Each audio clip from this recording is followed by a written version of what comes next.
90 రోజుల పాలన, కాంగ్రెస్ పాలన.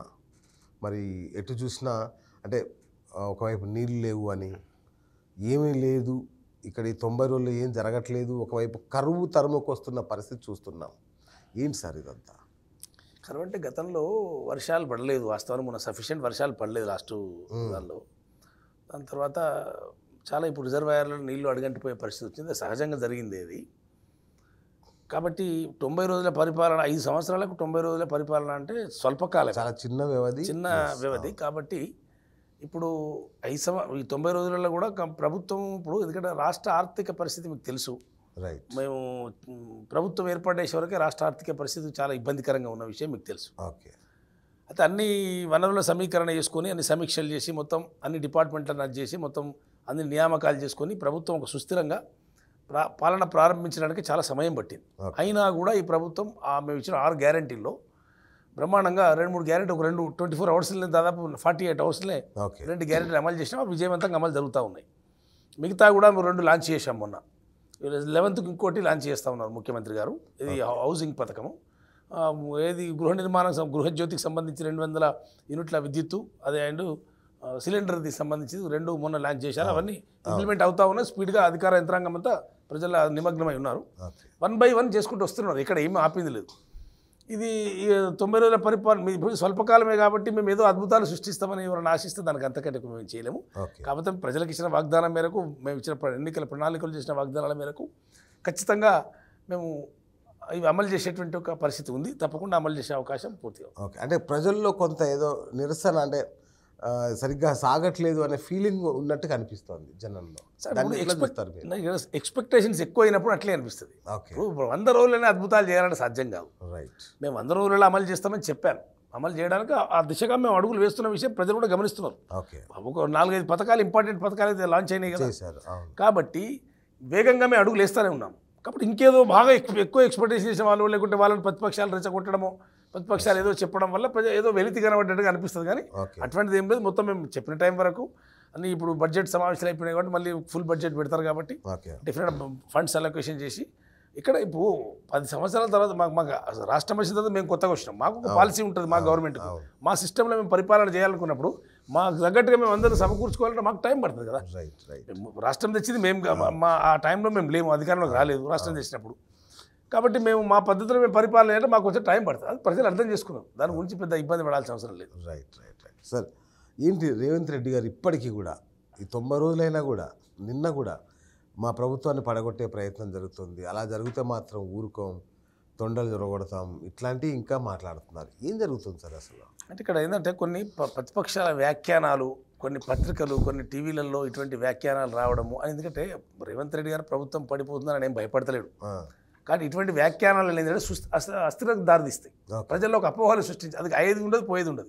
అపోహలు సృష్టించినప్పుడు పరిపాలనకు విఘాతం కలుగుతుంది. దానిలో ఒక ప్రభుత్వాది నేతగా ఆయన స్పందించాడు తప్ప రేవంత్ రెడ్డి గారికి ఎవరో ప్రభుత్వం పడగొడతారనో, వాళ్ళకేదో బయట వాళ్ళకి శక్తి ఉందనో రేవంత్ రెడ్డి గారు అనుకోవడం లేదు. మా ప్రభుత్వానికి సంపూర్ణ మెజార్టీ, ప్రజల ఆశీస్సులతో వచ్చినటువంటి ప్రభుత్వం కాబట్టి 5 సంవత్సరాలు బ్రహ్మాండంగా మళ్ళీ ఎన్నికల వరకు కొనసాగుతుంది. దానిలో ఏం అనుమానం లేదు. ఎందుకంటే ప్రజల మద్దతుతో వచ్చే ప్రభుత్వం, మేమేది అపాయింట్మెంట్ అయిన వాళ్ళం కాదు కదా. మేము నిజంగా పోరాటాలు చేసి 10 ఏళ్ళు పోరాటాలు చేసి ప్రజల యొక్క మన్నన పొంది, బీఆర్ఎస్ ప్రభుత్వం యొక్క వైఫల్యాలను ఎత్తి చూపి బ్రహ్మాండమైనటువంటి రిజల్ట్స్తో మేము ప్రభుత్వం ఏర్పాటు చేసినప్పుడు ప్రజల మద్దతు మాకు ఉంటుంది కదా. ఎవరో కూలగొడతారంటే మేము ఎట్లా, అదైతే మాకు సాంకేతికంగా కూడా మాకు మొత్తం పూర్తి స్థాయిలో మెజార్టీ ఉంది కదా.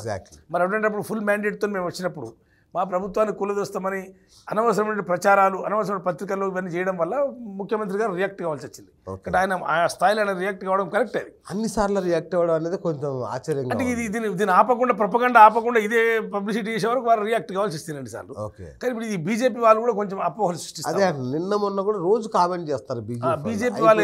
ఎందుకంటే మేము ఎందుకు రేవంత్ రెడ్డి గారు కూడా వార్నింగ్ ఇవ్వాల్సి వచ్చిందంటే, ఎందుకంటే మాది ప్రజలు ఎన్నుకునే ప్రజాప్రభుత్వం. ఈ బీజేపీ అనేటువంటి పార్టీ మనం గత 10 ఏళ్ల చరిత్రలో చూస్తే చాలా ప్రజాస్వామ్యబద్ధంగా ఎన్నికైన రాజకీయ ప్రభుత్వాలను కూలదోసినటువంటి చరిత్ర బీజేపీకి ఉంది. ఇక్కడ నిర్లజ్జగా వాళ్ళు కొనుగోలు చేసి చూసాం. మనం ఇక్కడ మహారాష్ట్రలో చూసాం, ఏక్నాథ్ షిండే తెచ్చింది వాళ్ళే.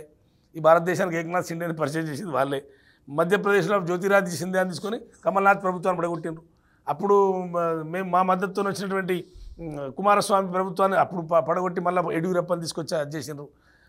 గోవాలో చేసిండ్రు, ఎక్కడ వాళ్ళు చేయండి ఎక్కడ. నిన్న హిమాచల్ ప్రదేశ్ కూడా మెజార్టీ లేకున్నా వాళ్ళు ఒక రాజ్యసభ సభ్యుని పెట్టి అక్కడ అస్థిరత సృష్టించి దాన్ని క్రాస్ ఓటింగ్కు పాల్పడే విధంగా ప్రోత్సహించి, ఇప్పుడు కర్ణాటకలో చేయి కాల్చుకున్నారు. కర్ణాటకలో ఆ ప్రయత్నం చేసిండ్రు. కర్ణాటకలో 4 అభ్యర్థులు తోడగొట్టేసినాం. అది కర్ణాటకలో జరగలే, ఆటలు సాగలే వాళ్ళు.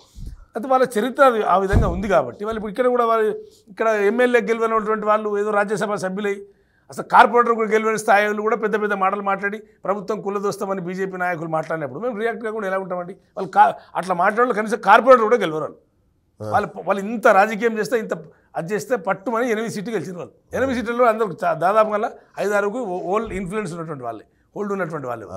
బీజేపీ ఎక్కడ ఉంది? ఇక్కడ బీజేపీ ఎక్కడ లేని బీజేపీ అనవసరంగా మాట్లాడుతుంది అనేది మాకు. మీకు ఇక్కడ ఏమీ లేదు.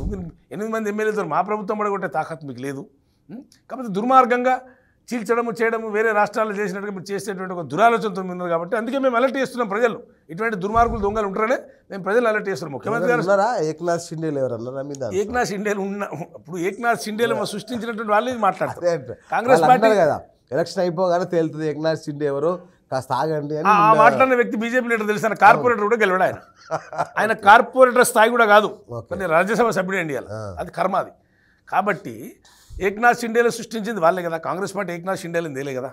కాబట్టి మీరు మాట్లాడతారు ఏక్నాథ్ షిండేలో మేము సృష్టిస్తాం, ఇక్కడ ఏక్నాథ్ షిండే ఉండని చెప్పే పద్ధతిలో మీరు ఇక్కడ ప్రభుత్వాన్ని ఓ రకంగా అస్థిరపరచాలని, ప్రభుత్వాన్ని అబాస్పాలు చేయాలని, ప్రభుత్వం యొక్క మనుగడను దెబ్బతీయాలనేటువంటి ఒక ఆలోచన ఉన్నట్టుగా ఇక్కడ అర్థమవుతుంది. అందుకే మేము అలర్ట్ అయ్యి మేము ప్రజల ముందు ఉంచుతా ఉన్నాం. ఇటువంటి మాట్లాడుతున్నారు, ఈ రకంగా ప్రజాస్వామ్యబద్ధంగా ఎన్నికైన ప్రభుత్వాలను కులదృష్టి ఉంటుంది, కుట్రలు పన్నుతూ ఉన్నారు అనేటువంటి పద్ధతిలో ముఖ్యమంత్రి గారు ఆ స్థాయిలో స్పందించవలసిన అవసరం ఉంది. ఆ స్పందించడం కూడా సరైన పద్ధతి అని మేము అనుకుంటాం. Okay, right. అంటే ఒక రకంగా చూస్తుంటే ఏదో ఫైట్ లాగానే అనిపిస్తుంది, కానీ మరి రేవంత్ రెడ్డి గారు చూస్తే మోడీజీ మా అన్నయ్య, పెద్దన్నయ్య, బడే బాయ్ అని బ్రహ్మాండం కౌగులించుకుంటున్నాడు. దీన్ని ఎట్లా చూడాలి అసలు? అంటే రేవంత్ రెడ్డి గారు ప్రధానమంత్రి గారిని పెద్దన్న అనే మాట ఆయన వ్యక్తిగతంగా అనుకోలే. రాష్ట్రాలని ముఖ్యమంత్రులంతా చిన్నవాళ్ళు, మా అందరికి అన్నయ్య లాంటి వాడు పెద్దన్నయ్య అనేటువంటి అర్థం వచ్చే విధంగా మాట్లాడినారు. ప్రధానమంత్రిని ఏ ప్రభుత్వ ముఖ్యమంత్రి అయినా ఏ పార్టీ వల్ల ప్రధానమంత్రిని, ఈ దేశ ప్రధానమంత్రిని గౌరవించడం అనేది ఖచ్చితంగా మన సాంప్రదాయం, ఖచ్చితంగా పద్ధతి కూడా. రేవంత్ రెడ్డి గారు మాట్లాడింది ఏంది? రేవంత్ రెడ్డి గారు మాట్లాడిందని పిడర్తాలు తీస్తున్నారు. పెద్దన్న అనే మాట ఎందుకన్నాడంటే ఆయన మేమందరం తమ్ముళ్ళం, మీకు ముఖ్యమంత్రులు అందరం తమ్ముళ్ళు లాంటి వాళ్ళం, మీరు ప్రధానమంత్రి పెద్దన్న.